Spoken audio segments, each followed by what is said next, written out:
I think one of the things that I've learned in analyzing the space that you're in, number one, we now have the ability as a small and medium sized business to have access that the world conglomerate businesses only had previously. Two, there is a widening of the gap in the economic aspect of consumers. And so I would rather play in the quality realm where the advantage of quality is you always have the distinction of perceived value. When you do the mass bottom line non-quality goods, which look, there's definitely a benefit if you want to go the Chinese quality route and sell a billion items at a penny a piece of profit. But, look at appliances, biotech, engineering of all sorts beyond automobile. You can see how the perceived value, now that there's such a mass access to a disparate economy, where do you see this going with small and medium-sized businesses to market and brand themselves and put the importance not only on the quality, but on the marketing and branding aspect?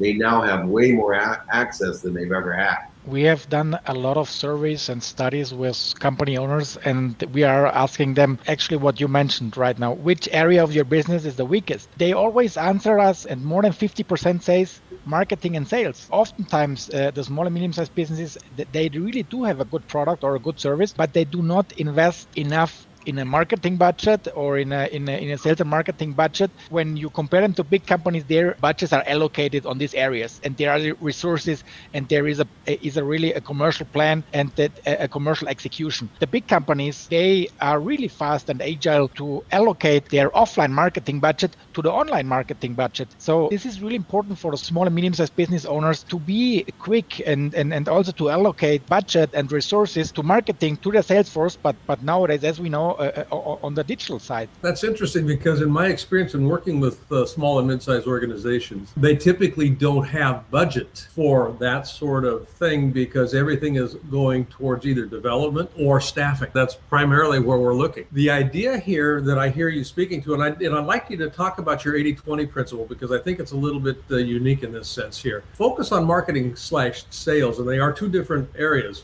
for sure. How much of that can be outsourced for a mid-sized company?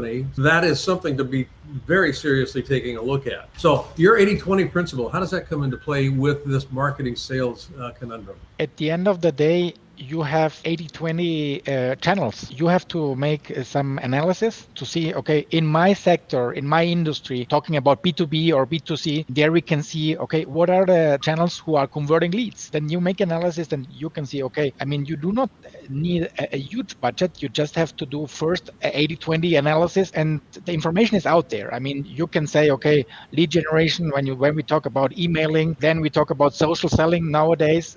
We talk about LinkedIn because, I mean, many people and prospects are in home office now. So we have to see, okay, where are the leads coming from which channels, not only the ours, also from the competitors. And then you allocate some budget to the main channels or the media. I mean, where the 80-20 applies for marketing, for example. So getting the analytics straight. Yeah, exactly.